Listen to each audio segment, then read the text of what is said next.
Welcome to the Legal Leaders Podcast, brought to you by InView, LawView's community for in-house legal professionals, where we dive into the heart of the legal profession to bring you unfiltered discussions with industry titans on a broad spectrum of topics. Hello and welcome to the Legal Leaders Podcast. My name is Emma. I'm your host today and I'm super excited to be joined by Sanam. Sanam is a podcast host and employment counsel at Employment Hero.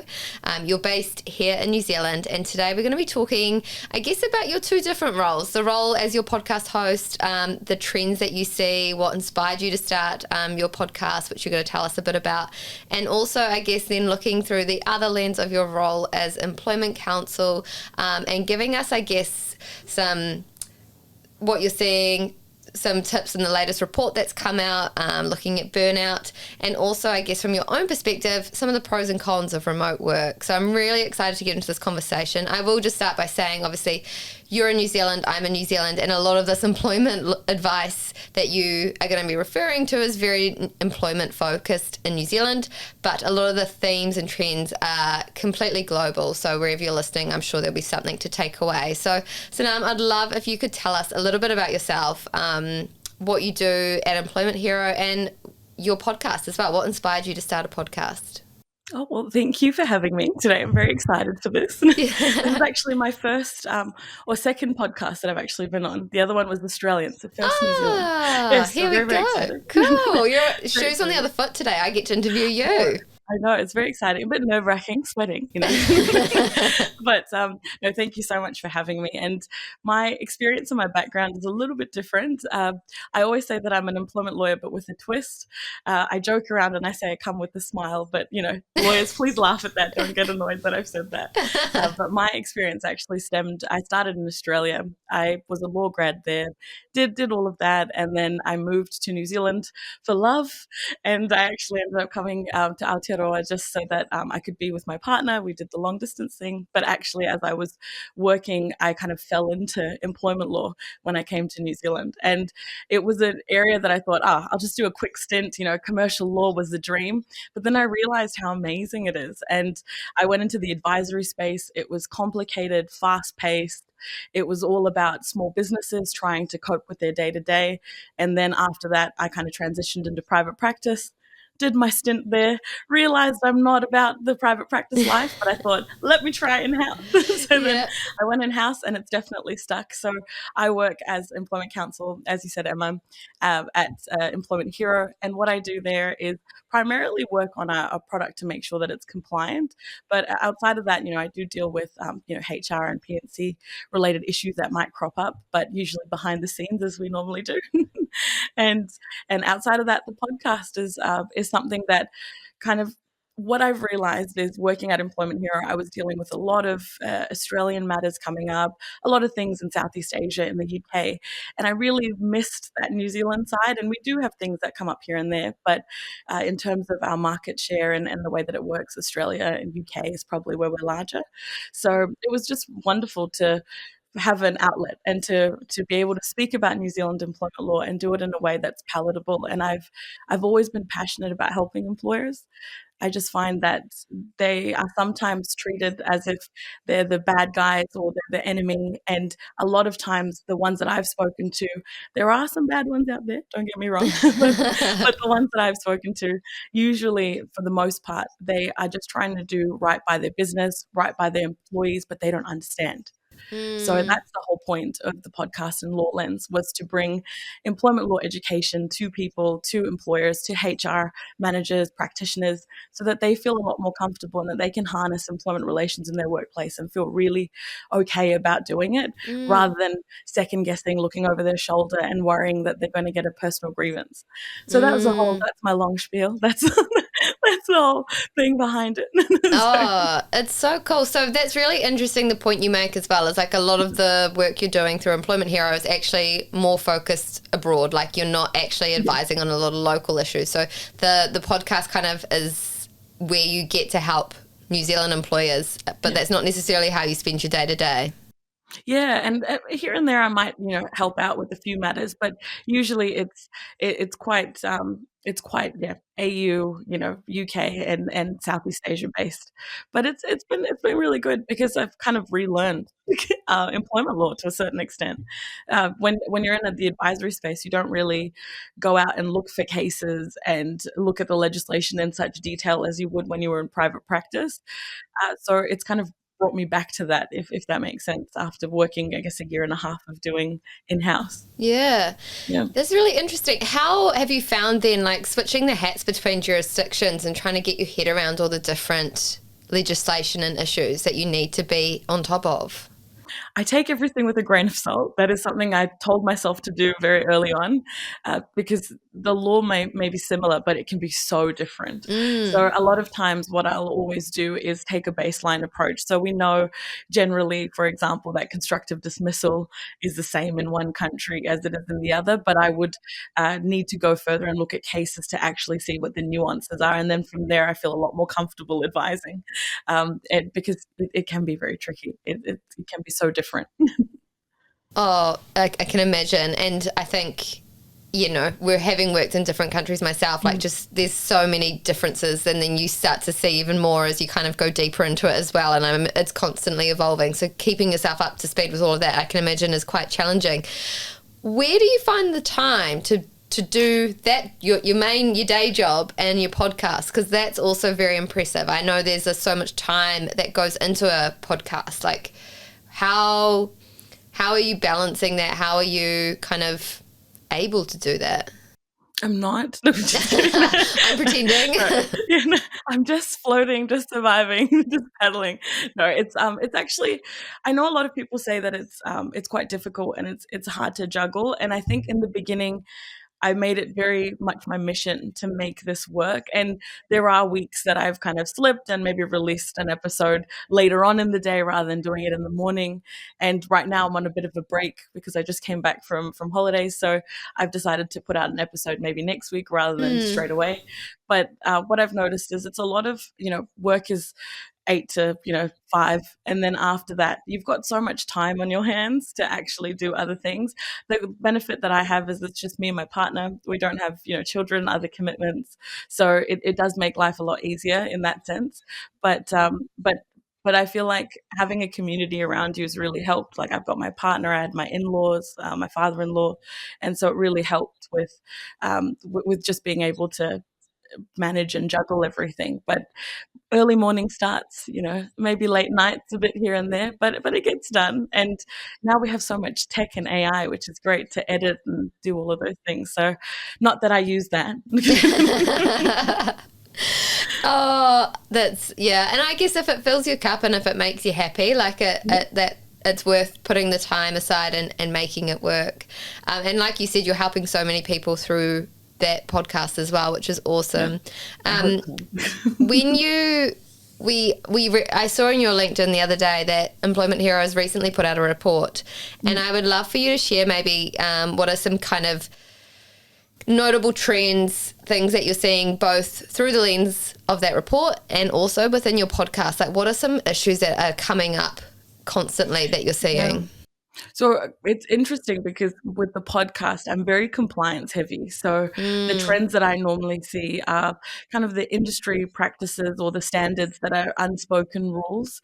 And even though they're spoken about, they might not be as commonly known. And that's, I guess, the whole purpose behind the podcast. So, for example, things like good faith or how much compensation you need to pay someone when you're settling a matter. All of those things are things that spark a lot of curiosity, I've noticed, in the listeners. And a lot of people have reached out to me specifically about those kinds of episodes. And it's just because we use this blanket term, good faith, or we say compensation, or we say fair and reasonable, but we don't really talk about what that is. And all the information online will be very vague because lawyers don't want to, put out legal advice that can be misconstrued and then people run off with them.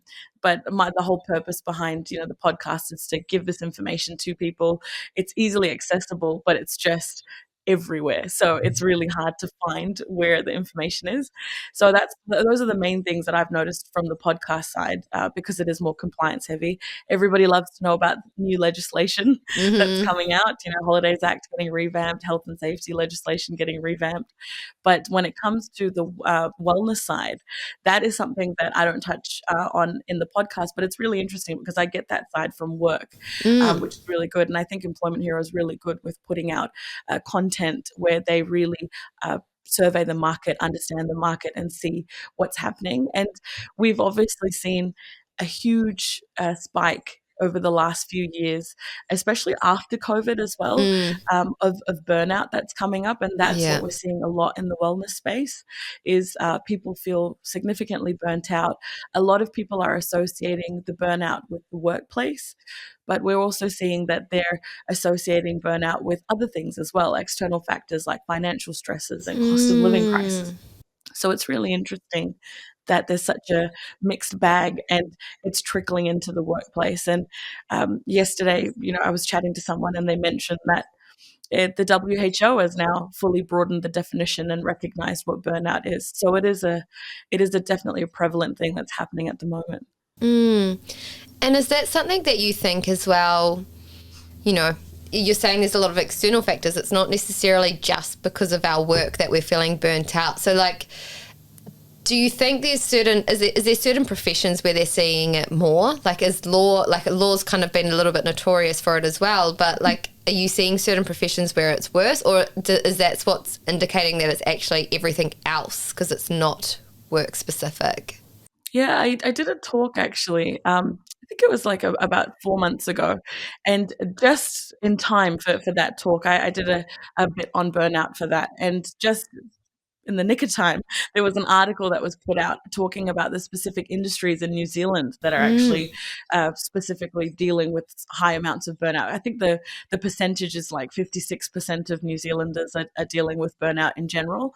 But the industries were actually the healthcare industry. You're looking at, professional services, definitely. Also education. And those are the industries where we're really seeing a lot of high workload, a lot of time pressures, and shortage of staff and skills. And then you're seeing a lot of kind of people pushed in a direction where they just need to take on more and more work. So there is definitely a trend in certain industries, you're right. And it has been quite interesting. But I think healthcare was the top one, sitting at the top. And then you've got obviously, professional services, other things like that, education sector. And then now I wouldn't be surprised if public sector employees as well, with kind of everything that's been happening, has had a huge hit to their well-being. What would you say to someone who's in a leadership position, a people management position? You're hearing about burnout. You're very aware it's so common. What are there indications? Are there signs that people should be aware of for their team members? So generally, what you'll see, and the worst thing about burnout is that the person going through the burnout usually doesn't know that they're going through it themselves. Yeah. And it's usually extremely high achievers that are burning out as well. And they just think that, I can run 1,000,000 miles a minute, I can get this all done. And they do it to the point where they've kind of now burnt themselves out, right? So I do think that there is a bit of difficulty in spotting the signs, because what ends up happening is a leader will say that they're just an overachiever and they're absolutely amazing. But I believe that where you can kind of see burnout being headed in that direction would be more so saying how much workload am I giving this person? What are the tasks that I'm giving them relative to the rest of the team or the company? Should this job be done by 2 people and I'm now piling everything onto this one person? Also looking at things like having one-to-one meetings. Are they saying anything communication-wise that says, hey, I'm struggling at home, or hey, our work is feeling a little bit difficult? And managers can draw this out of their employees as well. There's strategic ways of doing it.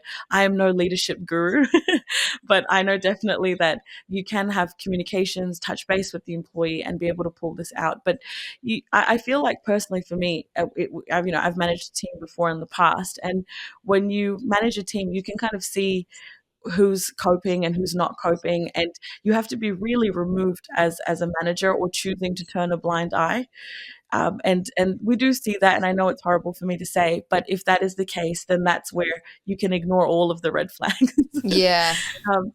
But if you actually do pay attention and have a look, then there's usually, signs there where they might be a little bit different to the rest of the team members.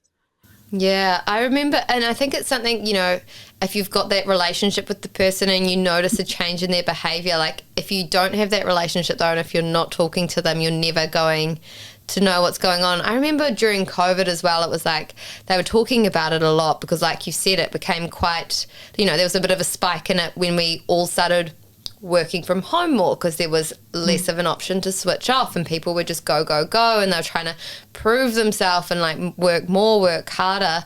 And there's even signs, I think, and correct me if I'm wrong, but like starting to care less about their appearance, like maybe wearing, like being a bit more scruffy than they normally would, which is obviously fine if that's happening a little while, but if it's like a change in a pattern all of a sudden, that's a bit of a like red flag, watch out for that. Or but it's funny, isn't it, you say that like it's people that are working really hard and we're in a culture where you're rewarded for working hard, and people will quite often shine a light on people being like, look how amazing they've done all of this, they've look how hard they've been working 2 a.m. Up at 2 a.m. doing this work. And we applaud that, and it's like, okay, on the odd occasion that's okay, and that is showing your commitment, but should we be rewarding that in front of everyone to make them feel like they should also be doing that to be seen to be doing good? I'm so glad you said this because I'm so passionate about that. Yeah. I've spoken about it before as well, and I'm a firm believer that that's not the way that the reward system should be. I see it time and time again where, there'll be message boards of things where, people have taken a call at 1 a.m. Because they're working in different time zones, and it's so amazing that they were able to do that, or they picked up work while they were on holiday because it was an emergency. If you've got, a company of people and you're not just a sole owner operator, then you should be able to take leave and have people go and be able to be away from the workplace, and because that's their right, that's their minimum entitlement at least. So it is quite interesting, and you're absolutely right. And to that point that you made as well, Emma, around kind of looking a bit scruffier, I guess if we're looking at signs specifically, then it would be things like disengagement would be a big one as well. As you mentioned it, I thought about that, and it's a very common one where you start seeing the employee maybe not performing at the same standard that they were in the past, and all of a sudden you might be thinking, oh, their performance is slipping, but it has to be much deeper than that. You don't go from 1 year of solid high achieving to performance issues all of a sudden. Yeah, it's I'm so glad we talked about this because I think it is just, like you say as well, it's quite common, not to say it's not common in other personality types, but very common in quite like high achieving, high performing people, which I think the law profession tends to attract, just in its nature of getting into law school and, those sorts of things as well. You've got people that are constantly trying to push. You mentioned it before, this fear that lawyers have about saying and doing the right thing and not wanting to give advice publicly because they don't want to get in trouble. How do you balance this with your role as doing this podcast where you're giving information, you're making it accessible versus being like, I don't want someone to fully take everything I say and do as I, where's the balance there for you, and how have you been able to create a platform where you can help people? Because I think that's amazing. I think more lawyers would like to do that, but they don't know how. Yeah. I guess the rule of thumb is disclaim. Yeah. But I mean, everyone knows, all the lawyers would be listening to this and going, no, it doesn't work that way. I mean, you can put your disclaimers out and all of that stuff, but I make it very clear from the onset that this is how, I've seen things happen in the past. I use a lot of anecdotes, and I say that it's up to them on how they want to run their business and what they want to do. I have a very unique background because I come from advisory. So we would deal with this day in and day out where it would be, this is not legal advice, but this is, what you do. So I've kind of adapted that and adopted that into the business. And I would just say that I've never had a situation where someone's run off with advice that I've given them as just general information. Even when I was in the advisory space, it would only be if there was a slip up, and it would be, no, you should do this, or something like that. And that's where I think it gets a little bit trickier, right? But if you're just telling people that, hey, a casual employee needs to work sporadically, they need to be called maybe the day of, the night before, that's just normal information you can get out on the internet. So it's fine. If you're turning around and saying, hey, this particular scenario is a bit of Yeah, this, right. and this is the advice, then that's where I think people will just rely on what you're saying, and they'll kind of run off with that. So I haven't been sued yet, but watch the space. I'll circle back. We'll close this loop. I think that's really cool to say as well. And like you say, I think what you're doing through the podcast is you're actually just creating a way that it's more digestible to consume the information, right? Like people can plug in a podcast and it's quite an easy way to consume information, and you can put it onto like 1.5 speed and you're consuming it even faster. Like it's actually like a way to quickly get a bit of a base knowledge on something and then go look for specifics, right? Like that's how I look at podcasts as well, is it's like, okay, I want to learn about this. Give me like somewhere where I can start, which I think is amazing that's kind of what you're doing through that podcast. When you spoke about communication from like a burnout perspective, and when we were talking about this podcast, you kind of mentioned that is kind of like one of the key things you can do as an employer, is keep those that relationship there. How, like, tell us about why that is so key and what you've seen through your work. Because my fundamental principles, and one day I'm going to write something about this, so no one take it. Disclaimer. It's very general, but it is that communication, documentation, and good faith are kind of the fundamental and the underlying components of an employment relationship, and no one actually talks about that side of it. They say, yes, you need to have one-to-ones with your employee, but what the actual underlying communication aspect is that it goes beyond that. It's about noticing signs and speaking to the employee, and that's where your good faith comes in as well. It's about being communicative, setting expectations early on, making sure that you're also looking out for the best interest of the employee. And it's not to say that the employer has to bend over backwards for the employee in every case, in every scenario, but when you have fundamentals like clear communication, you set expectations, policies from the beginning, you communicate effectively with everyone and equally, where let's say somebody's late to work and they don't get caught up or done for that, but then the next employee that's late does. It's all about that. It's we need to make it very clear and set the expectations, and that is all still communication at the end of the day, even though we might shy away from that and say, oh, that's to do with policies or it's to do with this, but those are all forms of communication. So that's where I've kind of brought this into the podcast, where it brings it back to those fundamental points. Have you actually communicated? Have you set the expectation from the beginning? Okay, if you haven't, then let's do it now. Let's do this. And then aside from that, just checking in with your employees. Very rarely does that happen in small business, let alone mom and pop businesses that have 2 employees maybe. So it's really important to start doing that and to bring that into the mix of things. I think it's that's actually such a good point you make, is that even like policies written down, that's communication. It doesn't necessarily have to be endless meetings to talk face to face, right? Like there's other ways of communicating. What are some communication pitfalls that employers and employees should be mindful of? The biggest pitfall is not communicating. And I know that is the most bizarre thing to say, and I probably should come up with some, some other form. But when we were talking about this and I thought about it, I just thought it always keeps coming back to that. There is either a lack of one-to-ones, there's a lack of seeing that an employee looks a bit disheveled, or maybe they're disengaging from their work and no one approaches them about it, no one speaks to them about it. Or maybe the employee turns around and in passing in a meeting says, hey, things are just not good at home, and they want to open up about it, but then the employer or the manager kind of dehumanizes the situation. So I feel like a lot of times what ends up happening is communication is blocked, more so than people don't they need techniques on how to communicate. I feel like with small business, a lot of times it's better just not to open that can of worms. And that's the perspective that a lot of people have, unfortunately. And it's just because they're trying to run their day to day, they feel like it's a spanner in the works and it makes things complicated, right? Yeah. So yeah, that's the major issue that I can see. But it's, I know you wanted probably some, idea or something where it's No, like I think it's really interesting you say that, because I can see how that would play out, where it's like, oh gosh,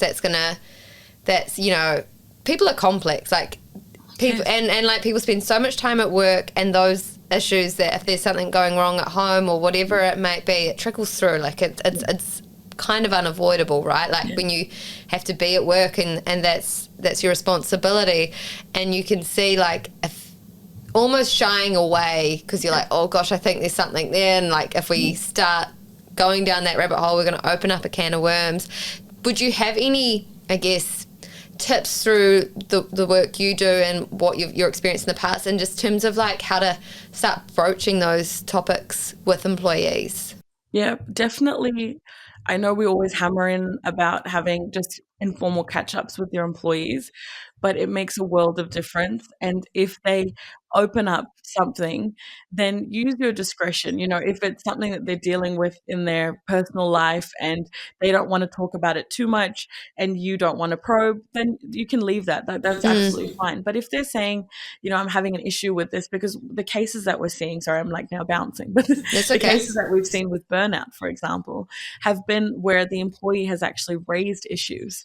And in New Zealand, we saw some massive compensation amounts paid for these burnout cases. Wow. And it's usually because the employee has raised the issues and no one's really investigated in a timely manner. Everyone's kind of just said, yeah, we'll look into it. And they've kind of just put it to the side. So my biggest tip would be, I know it's awkward and I know you don't want to do it and you don't want to open up Pandora's box, but do it. And 90% of the time, it would be pretty good to actually delve a bit deeper, because I think what a lot of times employers don't understand, and managers as well, and people in leadership, is that not opening up the box means that if you start a disciplinary or performance process, all of a sudden you're halfway through the process and the employee goes, well, actually, I have an underlying medical condition and I've tried to talk to you about it, or, hey, I'm just bringing it up now. It's better to just front foot that, do the right process, than go down the wrong one and start from square one.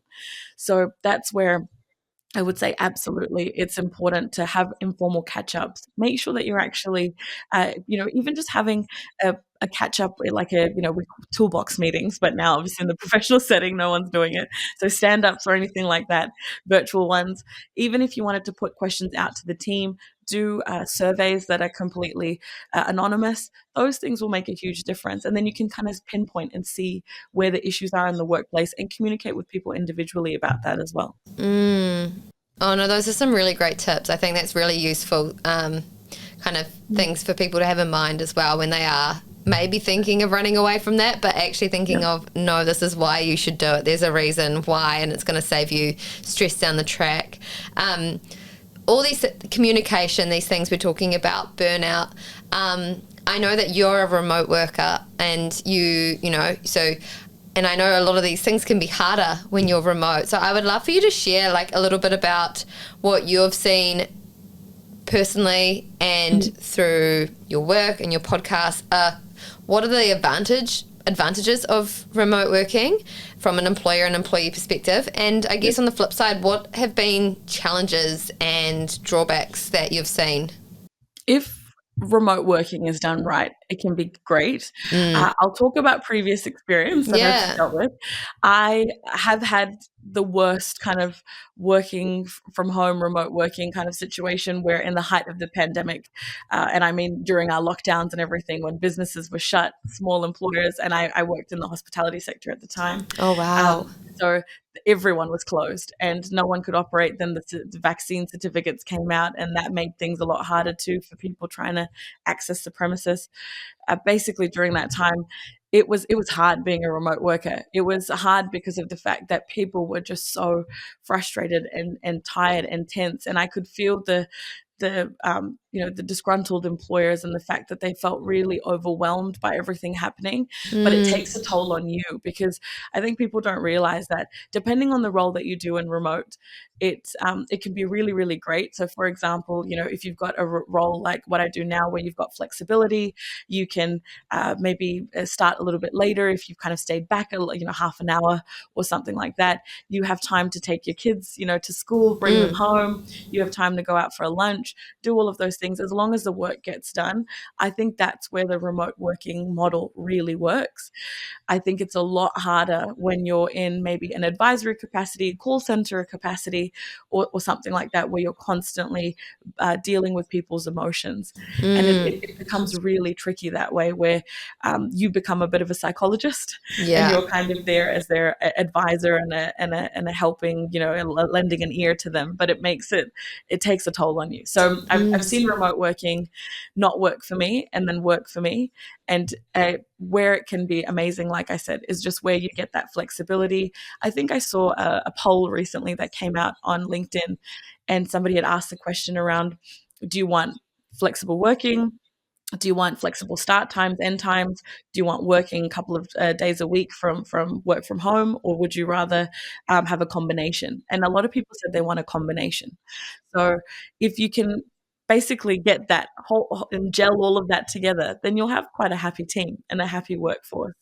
But I think we're in a space now where employers are a bit like, can I trust you for actually working from home? And what do I do about, not being able to monitor you 24/7? So I've definitely been in that environment too, where, I had a reporting partner always there watching, making sure that I was at my desk. And I learned very quickly that it was the illusion of you looking like you're doing work, and the perception, rather than you actually getting the work done, which was night and day in terms of my perspective. Yeah, and it's a huge trust thing, right? Like, because you're here in New Zealand, a lot of your team are Australia, so you're not even in the same kind of country and time zone. So how has that been so successful this time? You mentioned because you've got the flexibility to kind of structure your day the way you like it, but also, like, from a connection perspective, how have you ensured that you feel connected to your team and the wider business when you are in a different country? I have a fabulous team, amazing team. We're a very small team, lean team, but we do an amazing job, and we really get along with each other. I think our head of legal, Amber, she really took the time to understand the right people to hire. We do our personality testing as well, and we make sure that we kind of understand how we all can work with each other, which was really awesome, so that we were able to see that, like, I'm a great person, I'm all, yellows and reds going, yeah, let's start the project, but do I get the project done? I don't know. That's where we'd have someone else in the team kind of step in. So what we've done to make sure that we connect is every week, a few times a week, we'll just do a 15-20 minute kind of just huddle, just to catch up, see where everyone's at, how everyone's doing. And if we need anything, then we always just reach out to each other. So it's having that backbone and of the relationship, and making sure that everyone's still touching base. And other than that, I don't get, hey, where are you? I used to get pinged, and years ago when I was, doing kind of advisory work, or things were happening where people would be like, what are you doing? Where are you? Are you at your desk? Are you doing this? Are you doing that? But yeah, it's not the case. And it's quite refreshing to see the change. I think it's hard, right? Because, like, I've had people on the podcast talk about this, and it's always been this, like, presenteeism where, like, when you started in private practice, it was like, how many hours, it's always been about, like, how many hours have you billed? Like, that was seen as really good. And then now you're switching to, it's actually like, how productive can you be? Like, can I do that in less time? And it's this whole shift in mindset of, like, you can add value in a really short amount of time, but if we go back to our mindset from private practice, but that doesn't look successful because you can't charge lots of hours for it. So how do you kind of change the whole mindset? And it sounds like your team's doing this incredibly well, but it does require a lot of trust, right, from the start, from your manager, to just say, like, I trust you to do your job and set you up in a way. And then if that doesn't happen, that's when that becomes an issue, right? Yeah, no, absolutely. And Jamie actually spoke about this in the Interview magazine as well, Yeah. and it was a great and interesting topic. The whole idea of that leadership doesn't have to be talking at people, and that you're monitoring them constantly and checking where they are. It's that everyone is an expert in their own field, and that's the way that our team works. I'm the only employment law person. Then we've got Amber, that's kind of head of legal, and then you've got Jamie, that's specialised in corporate and commercial, and we've got other people in the team that's in IP and privacy. So it's really great to feed off of that, and the fact that we can fit the work in. And Jamie and I, for example, we operate completely differently. I will maybe finish some stuff up in the evening. Jamie likes to stick to times and then might come on if there's anything extra that needs to be tied up. But usually he's quite, in that work schedule, and that's fine. And that's the best thing about flexibility, is that if you come from private practice and you like that 9 to 5 and getting the work done, then that's great when you've got flexibility, right? Because then you can just do that. But it's interesting, like you said, when it becomes, hey, it's all about billables. You need to make sure that you get this work done.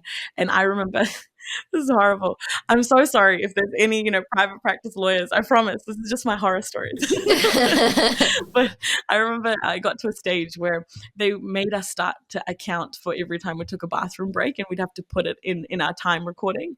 And obviously it would be non-billable time, but it's horrible, because then you're like now having to put that you've gone to the kitchen, or you've done this, or you've done that. So I'm clearly a chatty Cathy. So I like to, talk to people, and I still get the work done, but I might have a chat here and there, have a yarn, but it's not palatable. People don't like that. Wow, I cannot even, like, that's almost like, I don't need, like, it's not even like when you're in school and you're being supervised that you would have to, well, I guess when you're maybe at primary school you asked to go to the bathroom, but like then you're a fully grown, accomplished adult and you've been asked to do it again. It just makes no logical sense, does it? Like, wow. No.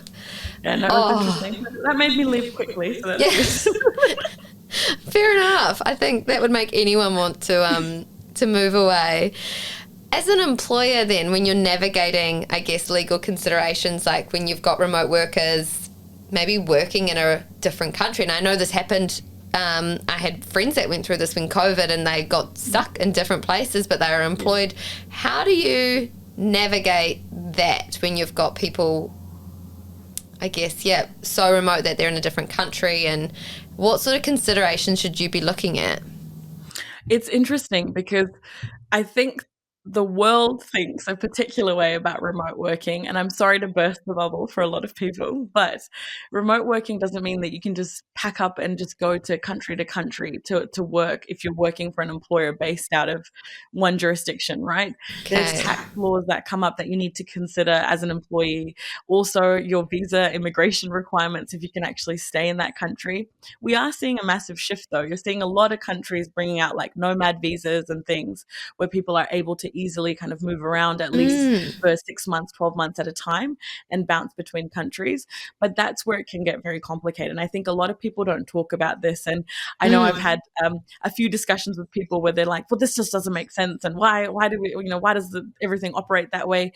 If people say remote first, or, that we're a remote business and that's what that means. But I think a lot of remote businesses are dealing with this. They're probably just not talking about it. And people love to travel right now. They love the idea that they can be sitting by the beach and actually getting their work done. It's just a change of scenery, really good for like mental health and well-being. But the realities are that, there's so many other things that need to be considered for the employee side. And then the employer side is, your insurance requirements, making sure that in some jurisdictions that person may become an employee of that particular entity if you're set up shop in another country. So the last thing you want is for an Australian employee to then become, a Southeast Asian employee. Yeah. Because they've done a quick, move over and they've kind of overstayed a little bit. So it can get very complicated, and I think a lot of people don't look at it that way. But that's not to say that remote working can't happen, but it's just about what I've noticed and what's worked is making sure that if you're in a larger company, your HR teams know and that they're fully aware that this is where you want to go and what you want to do, and that you get your approvals beforehand. And as long as you do that, the employer will have set that expectation. But highly recommend if you're a remote business, then you have to have a really robust remote working policy so that people understand you've set the expectation, especially if you need them to come back into the workplace a couple of days a week. We're seeing a lot of pushback about that. So yeah. Interesting you bring that up, actually, because I know that there was a time, particularly maybe it was more in the US, because we've got employees over in the US, and it was all of a sudden not that there was a movement, and because I was seeing there was a lot of people applying for remote jobs because, you know, during COVID they'd moved state because they could work remotely and it was all great, and then all of a sudden everyone's been forced back to the office, and then that created issues because they're like, well, I've now moved and I don't live in that state, but I've been remote working and now I have to go back. Yeah. So is that the sort of stuff that you saw come up as well? Yeah, I actually got asked a question about this, and I did an episode on it as well because somebody said, you know, I'm a completely remote worker. That's how I got hired. And now they're asking me to come in 1 day a week. And, you know, it's a bit of a trek. I mean, it wasn't that bad, if I can be honest, the trek. I mean, I remember when I did my psychology degree, I would travel 2.5 hours to get to the university and 2.5 hours to come back home. So that was a trek a little bit. But, and you know, if you spoke to my father-in-law, he would say, I had to walk 10 kilometers to school in the morning. So it was interesting to see, you know, to see that coming out. And at that time, I think it was 1NZ that started asking people to, I don't know, maybe Vodafone, I think it was Vodafone. Yeah, that at that time that was asking people to come back, and everyone was, you know, up in arms about it, saying, you know, this is going to add a spanner in the works to my day, and, you know, I've got to pick up kids and do this and that. And what was really interesting was that a lot of people didn't realize that if their contracts had clauses in them that built out the fact that they were meant to be remote workers as well as working in the office from time to time, then that's what the employer could rely on in terms of the location of work. So that's where they could actually pull the employees and bring them back into the workplace. But that's where, again, I would say communication is key. Have a good policy in place. Really make it clear and treat everyone equally. That is the biggest message I can give people. Yeah. Don't give, you know, preference to someone else. Don't disadvantage someone else. It just looks horrible, and it ends up opening up, you know, the Pandora's box. Exactly. No, it's so true that you say that. I'd love you to maybe share a little bit more about your journey through the legal profession as well. Has there been like somewhere that you've looked or a mentor that you've had that's kind of inspired you, supported you throughout your career, or is there somewhere you look to now for that kind of guidance? It's actually really funny. I've always thought that, you know, the mentorship route would be what I would really want and what I would go for. And I think I've always had a little bit of a yearning for it, but I've never found someone that's really stuck in terms of, you know, someone that I can really look up to. And you have those people where you're just like, wow, these people are just geniuses in their field. I know my partner, who the people that he's working with now, some of them don't even have university qualifications, and they are amazing at the jobs that they do and so insightful. So unfortunately, I haven't found it yet, but, you know, it's still early days. Yeah. But I have had amazing team leaders, amazing managers that have really understood, you know, the pressures of what employers are going through, and then also what employees go through. And I love seeing a really good leader. And a few, you know, jobs ago, I had an amazing leader at that time as well. And she was fabulous. She knew exactly what information not to filter to us so that it would cause, you know, extra mental harm, and, you know, it would cause us to be a lot more in distress. And she knew what needed to be trickled or what needed to be formulated in a particular way. And all those little things made a huge difference. But I think now, probably with the podcast, what I'm turning to more is, you know, kind of business podcasts and looking at what people are really putting out there in terms of how to kind of grow, change mindset, because you really do have to change the way that you think when you move into business rather than being an employee. And it's a weird transition to make because you're just not used to thinking that way. But it's, yeah, you know, one day at a time. Hopefully it'll be all right.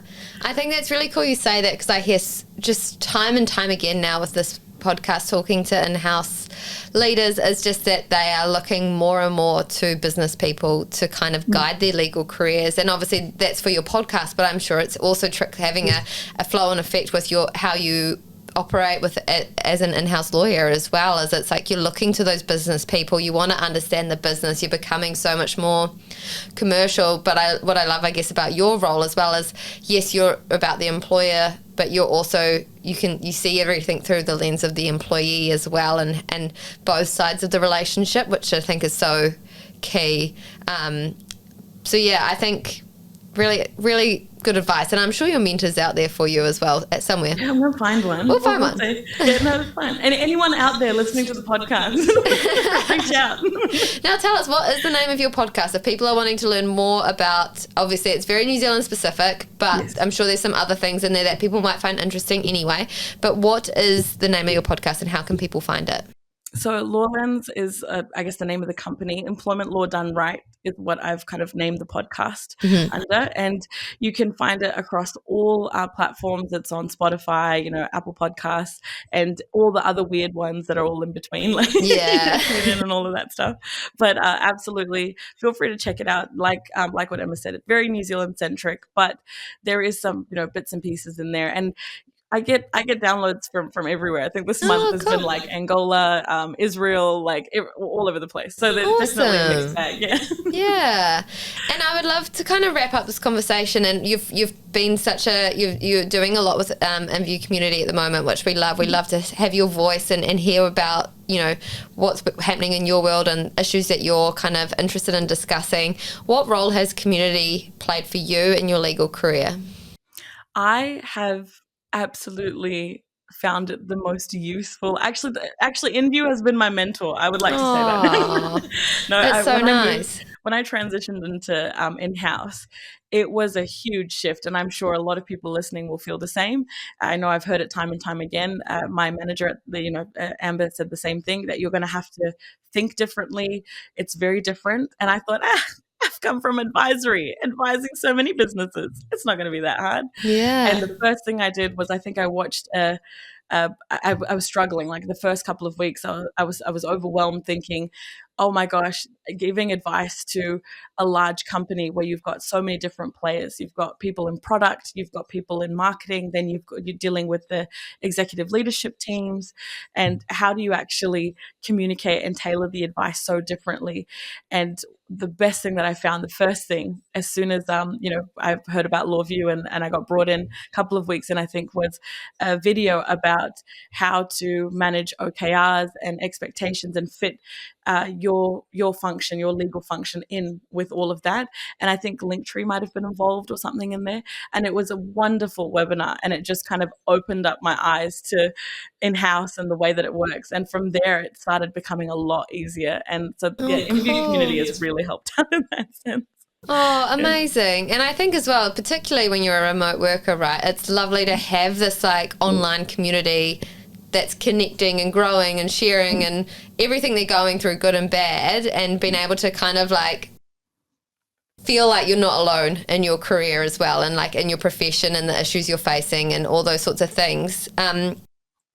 I actually have another question. I don't want to wrap up just yet. But with how, I guess, being a remote worker, technology is evolving at ever incredibly fast pace. How has that enabled you to, I guess, do your job and be connected with your team? It's actually been really cool. I mean, we've got, like I said, we've got all the huddles and everything that we do. We work a lot of async related stuff as well, and use a lot of platforms for that. But it's been really good, the fact that we can touch base with each other and connect. And we use Slack quite regularly. So I mean, I don't know, a lot of businesses do, but it's great to be able to use like the boards and the canvases on there.